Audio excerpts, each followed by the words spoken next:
Alice au pays des merveilles. Alice était assise sur un banc à côté de sa grande sœur qui lisait un livre sans images. Alors qu'elle commençait à s'ennuyer, elle décida d'aller cueillir des fleurs. Quand un lapin blanc aux yeux rouges passa près d'elle en courant. Cela n'avait rien d'exceptionnel. Alice fut tout de même intriguée lorsqu'elle entendit le lapin marmonner. « Zut, je vais être en retard !» Puis, tirant une montre de sa poche, il regarda l'heure et détala. Cette fois, Alice n'en crut pas ses yeux. Piquée par la curiosité, elle se mit à lui courir après. Mais il était loin devant, et elle eut juste le temps de le voir disparaître dans un large terrier. Alors, sans hésiter, elle s'y glissa à son tour. Elle suivit d'abord un tunnel, puis celui-ci s'inclina et se transforma en un grand puits qui n'en finissait pas. Alice tombait, et pendant sa chute, elle voyait défiler des étagères pleines de pots de confiture et des vitrines remplies de gâteaux et de bonbons. Puis tout à coup, boum, elle atterrit sur un lit de feuilles mortes. Il faisait très sombre. Elle fit quelques pas à tâtons et atteignait bientôt une grande salle éclairée. Au milieu, il y avait une petite table à 3 pieds sans rien sur le dessus, sauf une toute petite clé. Alice se demandait quelle porte cette clé pouvait bien ouvrir, tellement celle-ci était minuscule lorsqu'elle aperçut dans le mur du fond une petite porte. La clé entrait parfaitement dans la serrure. Il y avait de nouveau un tunnel, mais celui-ci était bien trop étroit pour qu'Alice puisse y entrer.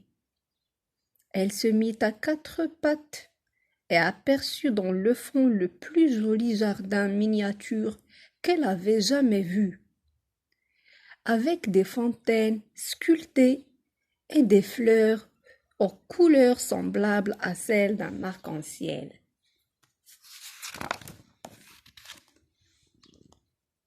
Si seulement je pouvais raccourir comme une longue vue et visiter ce jardin extraordinaire, pensa Alice. Mais elle était décidément de trop grande taille pour pénétrer dans ce minuscule tunnel. Triste et désenchantée, elle revint vers la petite table. À ce moment-là, surprise, une petite bouteille y était maintenant posée. L'étiquette portait ces mots « Bois-moi ». Alice n'allait pas obéir aussi facilement. Tout d'abord, elle observa avec soin la bouteille pour voir si nulle part l'inscription « Poison » n'était mentionnée. Comme il n'y avait aucune indication de ce genre, elle but. Ce fut à son goût un délice. Cela ressemblait à un mélange de jus de fraise, de jus d'abricot et de lait de coco. Mais, se dit-elle tout à coup, ne serais-je pas en train de rapetisser? Oui, c'était bien cela. Alice raccourcissait comme une longue vue et elle eut bientôt la taille idéale pour passer la petite porte. Quelle chance! Elle courut de toute la force de ses petites jambes et fut vite arrivée dans le magnifique jardin. Jamais elle n'avait vu autant de couleurs à la fois, ni senti autant de parfums délicats. Soudain, elle entendit des pas. Ce furent ceux du lapin blanc. Superbement habillé, il tenait à la main un éventail et des gants blancs. Il s'exclamait: Oh, si je fais encore attendre la duchesse, elle va être furieuse. Alice, ne sachant où se diriger, demanda à l'animal pressé son chemin. S'il vous plaît, monsieur le lapin. Il la regarda, prit son élan, et laissant tomber son éventail et ses gants, s'enfuit dans les herbes hautes. Alice ramassa les gants. Je n'ai pas envie de rester toute seule ici, se dit-elle. Et elle se mit à pleurer, tant et si bien qu'elle se retrouva bientôt au milieu d'une mare de larmes. Le petit lapin, qui repassait par là, loin de la consoler, lui dit avec colère: Eh bien, chère Alphonsine, qu'attendez-vous donc? Courez à la maison me chercher mon éventail et mes gants. Ce lapin me prend pour sa bonne à tout faire, pensa Alice. Bah, après tout, ce ferait peut-être mieux de lui obéir. Séchant ses larmes, encore chaudes, elle se dirigea vers une jolie petite maison blanche. Des rosiers en fleurissaient l'entrée. Les roses étaient blanches, comme la maison, mais 3 jardiniers farfelus s'appliquaient à les peindre en rouge. Alice s'approcha et entendit l'un d'eux dire: Fais attention, 5 de trèfle, tu m'envoies de la peinture dans la figure, s'écria 2 de trèfle.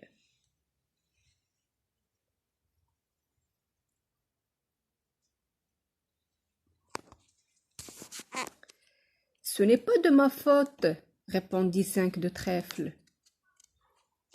C'est 9 de pique qui m'a poussé. Messieurs, dit Alice, amusée, pourquoi peignez-vous ces roses? À ce moment, 5 de trèfle s'exclama: La reine!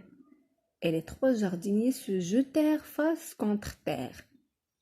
Arrivèrent des valets, puis les enfants du roi et de la reine, puis les jokers, et enfin le roi et la reine de cœur. La reine dit sévèrement, en regardant Alice: Qui est cette petite? Je m'appelle Alice pour vous servir, Majesté, répondit poliment la petite fille. Et eux, qui sont-ils? Demanda la reine en désignant les 3 jardiniers. Comment voulez-vous que je le sache? Ce ne sont pas mes oignons, rétorqua Alice, surprise elle-même d'avoir osé donner une telle réponse. La reine la regarda furieuse et se mit à crier comme une bête sauvage. Qu'on lui coupe la tête, qu'on lui coupe la tête. Le roi lui chuchota à l'oreille. Songez, ma chère, que ce n'est qu'une enfant. Mais soudain, Alice eut une impression étrange, et il lui semblait que, lentement, elle était en train de grandir, et qu'elle allait bientôt reprendre sa taille normale. Pour le moment, personne ne s'en apercevait. Coupez-lui la tête, hurla la reine. Qui peut bien se soucier de vous? Dit Alice. Vous n'êtes rien qu'un jeu de cartes. À ces mots, toutes les cartes s'envolèrent et retombèrent sur la fillette. Elle poussa un petit cri craintif et se secoua vigoureusement pour s'en débarrasser. Et elle se retrouva allongée sur le banc, la tête sur les genoux de sa sœur. 2 ou 3 feuilles d'un arbre étaient tombées sur son visage. « Réveille-toi, Alice, comme tu as dormi longtemps. Oh, si tu savais, répondit Alice, quel drôle de rêve j'ai fait. Et elle raconta à sa sœur son étrange et merveilleux songe dont elle se souvient encore aujourd'hui. Le petit chaperon rouge. Il était une fois une petite fille que tout le monde aimait, et plus particulièrement sa grand-mère. Un jour, elle lui donna un chaperon de velours rouge. Il lui allait si bien que la fillette ne voulut plus rien porter d'autre. On l'appela donc le petit chaperon rouge. Un beau matin, sa maman lui dit: Petit chaperon rouge, voici un morceau de galette et une cruche de vin. Porte-les vite à ta grand-mère qui est malade. Elle va bien se régaler. Mais vas-y tout de suite avant qu'il ne fasse trop chaud, et sois bien sage en chemin. Ne sautille pas à droite et à gauche, sinon tu casseras la cruche de vin. Je ferai bien attention à tout, promit le petit chaperon rouge. Puis elle dit au revoir à sa maman et se mit en route. Sa grand-mère habitait dans la forêt, à une bonne demi-heure du village. Sur son chemin, la fillette rencontra un loup.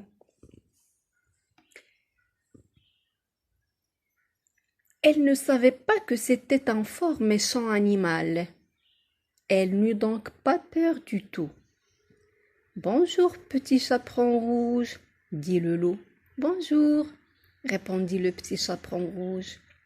« Où vas-tu de si bon matin ? » ?»« Chez ma grand-mère. »« Et que portes-tu sous ton tablier ? » demanda le loup. « Une cruche de vin et un morceau de galette. Nous l'avons fait cuire hier. C'est pour ma grand-mère qui est malade. Cela lui fera du bien, » répondit-elle. « Et où habite-t-elle ta grand-mère ? » ?»« Sa maison est plus loin dans la forêt, à un quart d'heure d'ici environ, sous 3 grands chênes.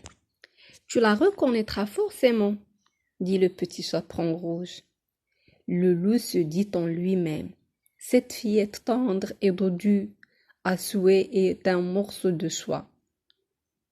Elle a sûrement meilleur goût que la grand-mère. Il faut que je trouve une ruse pour les dévorer toutes les deux.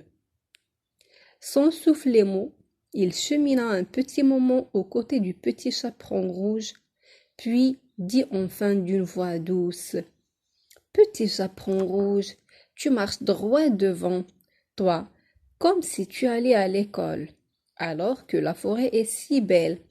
Regarde un peu autour de toi toutes ces jolies fleurs et écoute les gazouillis des oiseaux dans les arbres.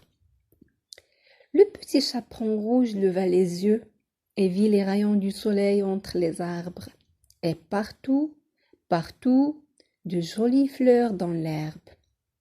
Si j'en cueillais un bouquet pour ma grand-mère, cela lui ferait plaisir. Il n'est pas tard, j'ai tout mon temps. Elle quitta le chemin et bondit dans le sous-bois. Dès qu'elle avait cueilli une fleur, elle en voyait une plus belle un peu plus loin. Elle allait la cueillir aussitôt. Elle s'enfonça ainsi dans la forêt sans s'en rendre compte. Pendant ce temps-là, le loup courut tout droit à la maison de la grand-mère et frappa à sa porte. « Qui est là ?» cria la grand-mère. « C'est moi, le petit chaperon rouge, » dit le loup. « Je t'apporte de la galette et du vin, ouvre-moi. » « Je suis très faible pour aller t'ouvrir, tu n'as qu'à tirer le loquet. » Le loup tira le loquet, entra dans la maison, il alla droit au lit de la grand-mère et la dévora. Il mit ensuite la chemise de nuit et le bonnet de dentelle de la grand-mère, se coucha dans le lit,